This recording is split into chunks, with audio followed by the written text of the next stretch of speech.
Welcome, Capricorn, to your in-depth weekly horoscope for week commencing the 10th of July for the Sun or the Ascendant. There is a quarter moon on Monday in the very sensitive fourth house of your situation, but it's angling to the Sun in your sector of relationships. Don't be surprised if you find yourself playing the role of peacekeeper this week between two people you're fond of, and it may be a family situation where you're trying to get them both to see each other's viewpoint. But also on Monday, Mars, the planet of passion, moves into the most freedom-loving part of your situation, House 9. It's going to be there for the next 6 weeks. If you're someone who loves adventure, travel, and getting off the beaten track, being a bit more rugged in terms of activity, or even stimulating yourself with extra knowledge and information, this next 6-week period is going to be really exciting for you. But on Monday, Mercury in your sector of relating just for that day is in an opposition with Pluto in your sign. If someone is seeing something different around a relationship situation, then the quarter moon may bring that evocatively to the surface.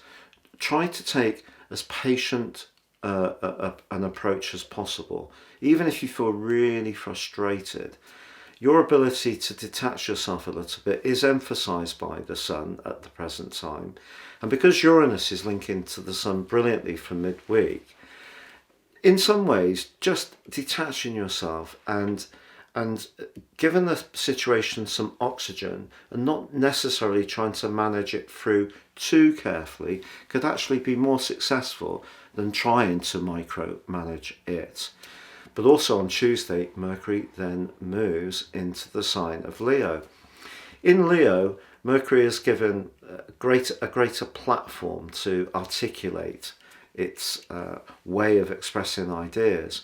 But for you, this is house 8.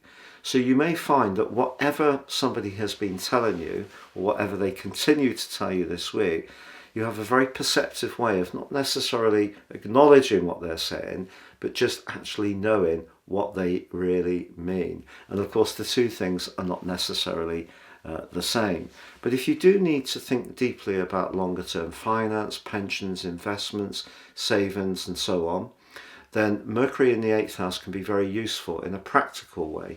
But the 8th house, of course, can be in a more spiritual dimension, an intense time of change.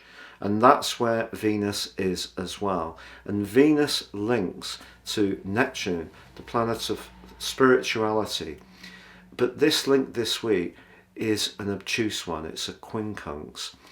Now, for you, Neptune's in the part of your situation in terms of how you think, your everyday communications. If you are trying to get to know someone that you're drawn to in a more intimate way, you may not necessarily get some clear messages this week, which could be frustrating. But equally, because Uranus is in such a dazzling alliance with the Sun, you could suddenly have a connection with someone and feel very ignited by this in a very uplifting way. Planetary influences almost battle for domination, and it depends on what's going on in our situations which gets the upper hand. And I would say, to be honest, the Sun's link with Uranus is very exciting, it's very energizing, and it can create something that's quick moving. Because you can be more cautious in your approach, the energy of Venus could see you thinking deeply about such a romantic attraction or about a deep financial issue. And therefore, if that's the case, and information you receive is hazy, then for sure slow things down. Your wisdom comes from your ability to go through due processes and analyse things until you've got all the information to hand. Don't change a habit of a lifetime because of Venus's link to Neptune. However, in the heart of this week, we do have a really, truly significant event, and that is the median north node reverses into your 4th house. Over the next year and a half, you could find yourself finding the home that you've long wanted, or if you've wanted to evolve in a more emotional context, perhaps add to your family, or perhaps be in a location that's much more closely linked to the environment, near water or the countryside, this is going to activate a pull in order to achieve those hopes. I just don't necessarily think it's going to happen straight away. Now, the true North Node inverses into Aries next Monday. So the difference is the true North Node is absolutely accurate, whereas the medium is more of an estimation. Still influential, but both are going to be checked by Pluto, which forges a T-square to the north and south axis. So with Pluto being in your sign and being about your individual hopes, balancing your emotional direction, the North Node, with where you're coming from in terms of whatever expectations were put on you when you were younger about how you should conform, how you should fit in, how you should work your way through processes till you get to a position of influence, very Capricornian, that isn't necessarily going to give you exactly what you want straight away. I do think it's going to take about 1.5 years to evolve exactly to the point where you get all that you would really like. So just be conscious of that. But I feel that Mars moving into that very exciting part of your situation, and the Sun's link with Uranus, can make this a very dazzling week at times. But there will be the need to negotiate some sensitive issues, particularly with those people closer to you.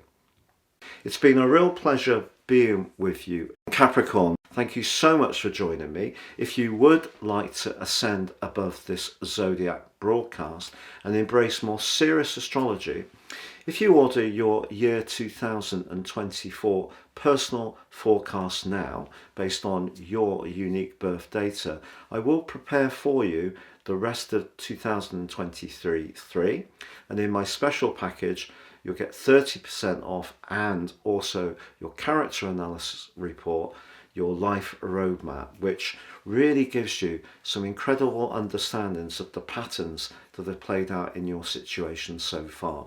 Please see beneath this video for more. But for now, take care and goodbye.